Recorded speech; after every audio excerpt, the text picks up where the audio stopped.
semuanya, perkenalkan nama saya Noven Franciscus Purba, saya dari kelas 10 Pada video kali ini, saya akan menjelaskan tentang bakteri. Pertama, ciri-ciri bakteri. Ciri-ciri bakteri antara lain yaitu 1.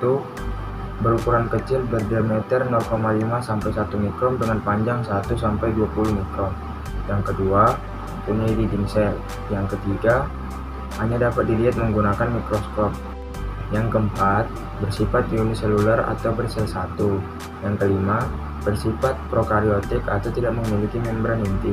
Yang keenam, kosmopolit atau habitatnya meliputi daerah yang luas. Yang ketujuh, hidup secara soliter atau berkoloni. Dan yang terakhir, yang ke-8, beberapa jenis bakteri mampu membentuk endospora saat kondisi lingkungan tidak menguntungkan. Lalu yang kedua, struktur bakteri. Struktur bakteri dapat dibedakan menjadi struktur umum bakteri. Struktur umum bakteri terdiri dari sitoplasma, ribosom, DNA, membran plasma, dinding sel, dan kapsul. Lalu ada struktur tambahan. Struktur tambahan dapat kita lihat di sini. Lalu di sini saya akan menjelaskan tentang struktur bakteri. Yang pertama, dinding sel.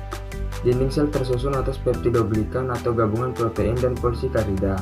Berfungsi sebagai pelindung dan pemberi bentuk bakteri. Dibedakan menjadi dua macam, bakteri gram positif dan bakteri gram negatif. Struktur kedua, membran plasma. Fungsi membran plasma ada 3. Yang pertama, tempat pembentukan mesosom.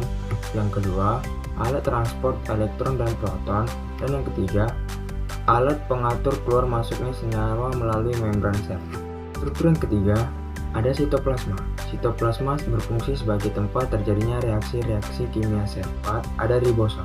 Ribosom merupakan butiran-butiran yang tersebar di sitoplasma, mengandung RNA, berfungsi sebagai tempat terjadinya sintesis protein. 5. Ada inti. Inti berfungsi sebagai pusat pengendalian aktivitas sel, mengandung DNA sirkuler atau nukleoid. Struktur yang keenam, ada flagela. Flagela merupakan alat gerak pada bakteri yang berbentuk batang atau spiral. 7. Ada pili atau fimbriae, berupa rambut halus yang menonjol dari dinding sel, lebih pendek dari flagela, kaku, diameter lebih kecil. Pili tersusun dari protein. Fungsi pili, alat perlekatan saat bakteri melakukan konjungsi. 8. Ada kapsul. Kapsul berupa lapisan lendir yang berbentuk padat dan tebal. Kapsul tersusun dari polisakarida dan air. Lalu, fungsi kapsul. Yang pertama, alat pertahanan dan perlindungan. Yang kedua, mencegah bakteri dari kekeringan. Yang ketiga, sebagai alat pelekat pada inang.